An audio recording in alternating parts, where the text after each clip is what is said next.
देखिए भक्तिमय भजनों के नए रंग और नई धारा भक्ति संगीत सिर्फ आस्था सागर लाइव चैनल पर। गुरुदेव भगवान जय हो जय। वास्तव में ये जीवन बड़ा विचित्र है। भगवान की कृपा है कि हम सबको मानव जीवन प्राप्त हुआ है। ये संत की कृपा है, ब्राह्मणों की कृपा है, माता पिता की कृपा है, गुरु की कृपा से हमारे लिए मानव जीवन मिला। ऐसा भगवान सुंदर हरि का चरित्र परीक्षित सुखदेव भगवान के मुखारविंद से श्रवण कर रहे। भगवान ने बहुत सारी लीलाएं ब्रजमंडल में की, बहुत आनंद आया। भगवान ने कंस के कई दैत्यों का उद्धार किया, बकासुर को मारा, केशी दानव प्रलंबनासुर का उद्धार किया, बक्षासुर, धैनकासुर, एक से एक दैत्यों का भगवान ने उद्धार किया। ब्रह्मा के मोह को तोड़ा। जब ब्रह्मा ने जो गाय बछड़े ग्वाल वाल उठाए थे तो ब्रह्मा ने उनका मोह भी तोड़ा। जितनी गायें ब्रह्मलोक में थी उतनी गाय हमारे भगवान खुद ब्रजमंडल में बन के रहे। जितने ग्वाल वाल ब्रह्मलोक में सोए उतने ग्वाल वाल खुद बनकर परमात्मा ब्रह्मलोक में रहे।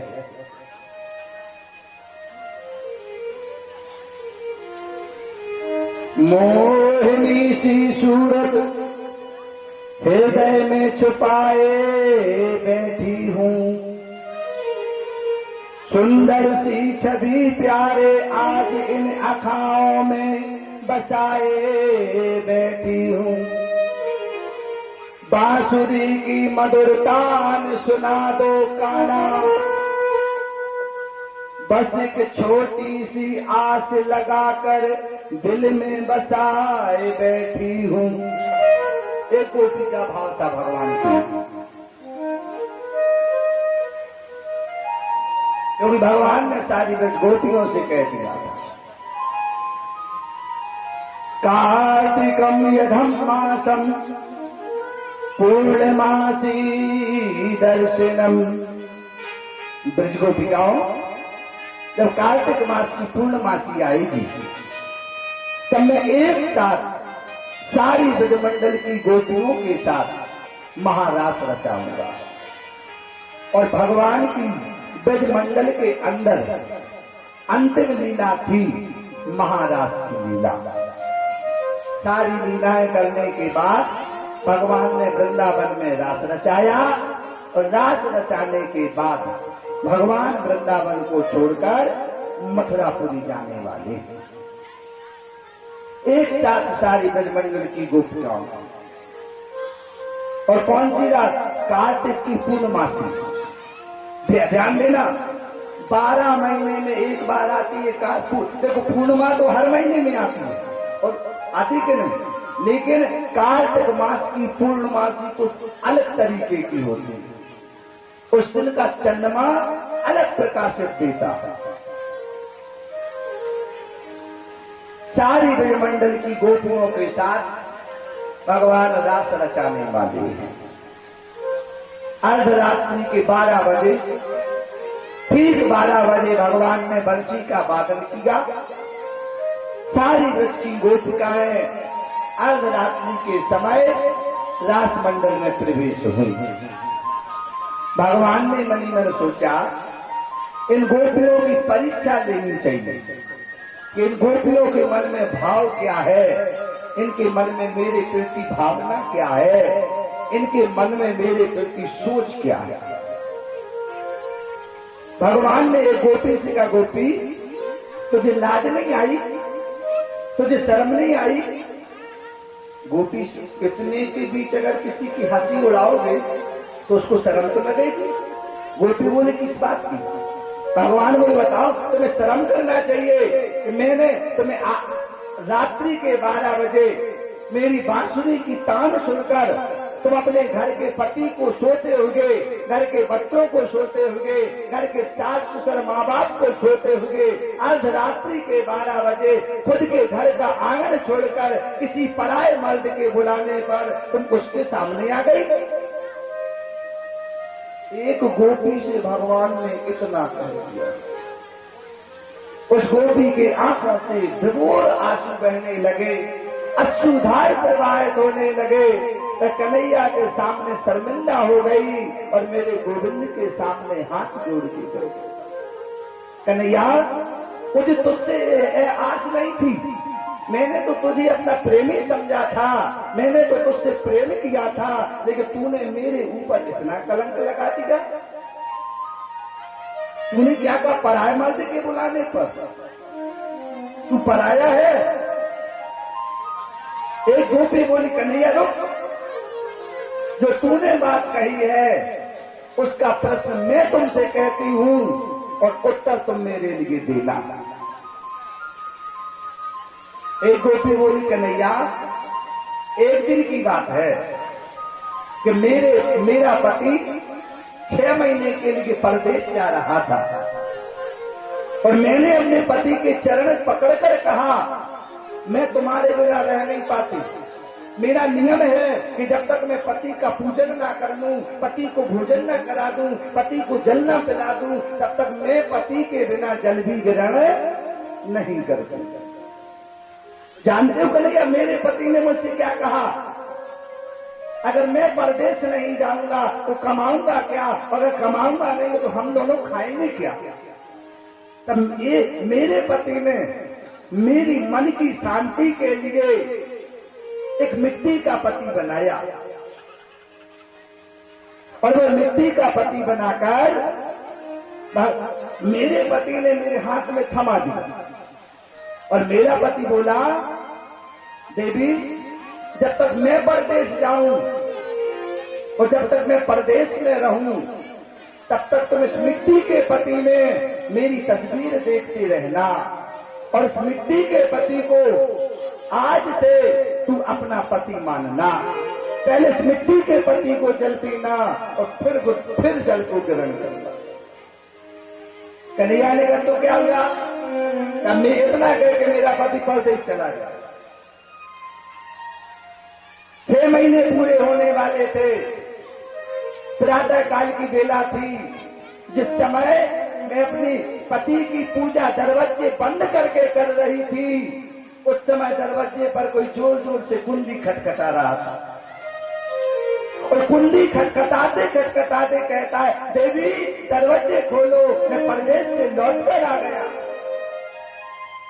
कन्हैया ने कहा तो दरवाजे खोल देती। क्या खोल कैसे देती? मेरा पति मुझसे कह के गया है कि जब तक मैं परदेश से लौट ना आऊं तब तक तो मिट्टी के पति में मुझे देखना। और मैं अपने कर्म के बंधन में बंधी थी। जो पति मुझसे कह के गया, मैं मिट्टी के पति की पूजा कर रही थी। अगर मैं मिट्टी के पति की पूजा अधूरी छोड़कर अगर मैं दरवाजे खोलने जाती तो मेरी पूरी पतिव्रता धर्म नष्ट हो जाता। और एक बात कर रही है, तू बता, जो अंदर है वो मिट्टी का पति है, लेकिन जो साक्षात मेरे सात भावर का पति है वो दरवाजे के बाहर खड़ा है। अब निर्णय तू कर, मिट्टी की पति की पूजा छोड़ दूं या खुद के पति के लिए जाके दरवाजे खोल दूं?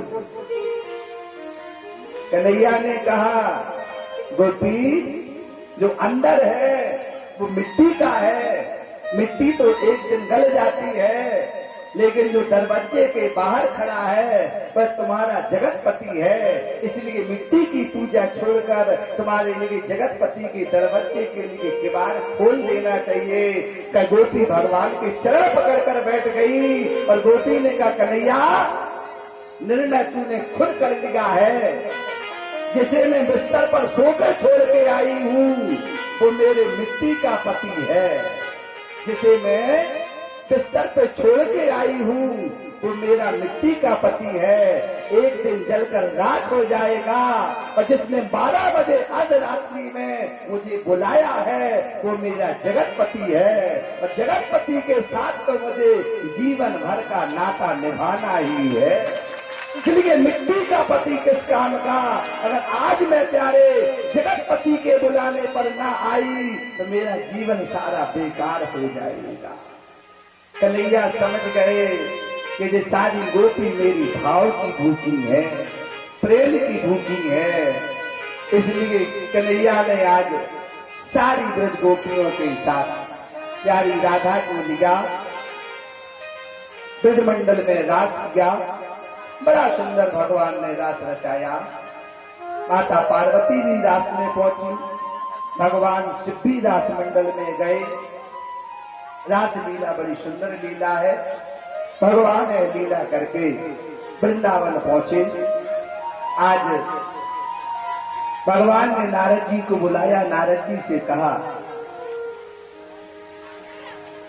नारद जी कंस की बुद्धि को फेरो और कंस से कहना कि आज मथुरापुरी में धनुष यज्ञ के मेले का आयोजन रचाओ और कृष्ण बलराम को वृंदावन से मथुरापुरी बुलाओ। कौन है ऐसा तुम्हारे यहां, कौन जाएगा? एक बात याद रखना, जितने भी मथुरा से वृंदावन गए हैं एक भी व्यक्ति जीवित लौटकर नहीं आया। कोई मारा गया, कोई उड़ गया, कोई भस्म हो गया, कोई जल गया, जीवित लौटा। क्यों नहीं लौटा? कि जितने गए थे सब कूड़ थे। कूड़ का शब्द समझते हो? कूड़ किसको कहते हैं? कचरा, कूड़, बेकार, जो किसी काम के नहीं, वो फेंक दिए जाते हैं। इसलिए अब ऐसे व्यक्ति को भेजना जो कृष्ण बलराम को लेकर भी आ पाए और खुद जिंदा लौट आए। तो मथुरा में ऐसा कौन है? अभी तक गए थे कूड़, जो कोई काम के नहीं, अब भेजो अक्रूर। अक्रूर कौन है? भगवान के काका, नंद भाई के, नंद बाबा के भाई, कन्हैया के चाचा। इसलिए अक्रूर को भेजो। भगवान अपने पिता जैसे भाई को, काका को नहीं मारेगा। अक्रूर बंधन में थे, राजा के मंत्री थे, कंस के सेवक थे। और धर्म कहता है राजा भरी कितना पापी हो, लेकिन सेवक को तो राजा का कर्तव्य करना ही चाहिए। सायंकाल का समय अक्रूर जी मथुरापुर से चले और यहाँ वृंदावन में मैया यशोदा ने एक बहुत अनहोनी घटना देखी। देखो एक बहुत सुंदर बात बता रहे हैं आप सबके लिए, शायद किसी ने ना बताई है। जीवन में जब भी कोई विपदा आती है, चाहे हमारे ऊपर हो, चाहे हमारे परिवार के ऊपर हो, चाहे हमारे गांव के ऊपर हो, विपदा आने से पहले, परिस्थिति की होनी घटने से पहले हमारे लिए भगवान संकेत देता है। और आज वृंदावन में होनी घटने वाली है, विपदा घटने वाली है, क्योंकि आज जगत पिता जगदीश्वर नारायण मेरा कन्हैया आज वृंदावन छोड़ के मथुरापुरी जाने वाला है। और भगवान 3 चीजों से संकेत देता है। हर व्यक्ति के लिए पहला संकेत कब मिलता है? जब सायंकाल के समय कोई भी नारी जल भरने के लिए किसी सरोवर पर जाए, या जिसके यहाँ जो व्यवस्था हो, कुआ हो, बावड़ी हो, नल हो, मैया यशोदा उस समय सायंकाल के समय खाली घड़ा लेकर जल भरने के लिए जा रही थी। और जैसी घर से निकली एक काली बिल्ली आई और मैया के सामने से उल्टा रास्ता निकलकर चली गई। जो काली बिल्ली ने रास्ता काटा, मैया यशोदा के हाथ से खाली घड़ा फूट गया। घड़ा का फूटना अशुभ माना जाता है, काली बिल्ली का रास्ता काटा जाना अशुभ माना जाता है। और ये दोनों चीजें मैया यशोदा के जीवन में हुई। मैया तो पागल हो गई, अब तो मैया रोने लगी। ऐसा लगता है ना जाने मेरे बुढ़ापे में तो नन्हे नन्हे से 2 छोरा हुए, और ना जाने आज मेरे बेटों पर कौन सी अनहोनी होने वाली है। जब से मेरे बेटों ने जन्म लिया है, तब से मेरे बेटों पर विपदा पे विपदा, विपदा पे विपदा पड़ी जा रही है। हे मेरे इष्टदेव, हे मेरे गोविंद, मेरे नन्हे नन्हे से बाल कुमारों पर कृपा करना। क्योंकि उस समय भगवान थे नहीं, भगवान गौचारण करने के लिए जंगल गए। दूसरा संकेत कब मिलता है? जब कोई व्यक्ति किसी की पंचायत में जाता हो, किसी का फैसला करने जाता हो, कुछ शुभ कार्य करने जाता हो, या तीर्थ यात्रा के लिए जाता हो, या सफर करता हो, तो जब व्यक्ति सफर करने के लिए निकलता है उस समय काले कुत्ते का कान फटफटाना बहुत अशुभ माना जाता है। कुत्ते का कान फटफटाना जीवन में सबसे बुरा अशुभ संकेत होता है। और नंद बाबा पंचायत करने के लिए जा रहे थे, इतने में कुत्ता, काला कुत्ता जोर जोर से कान फट फट कर रहा था। नंद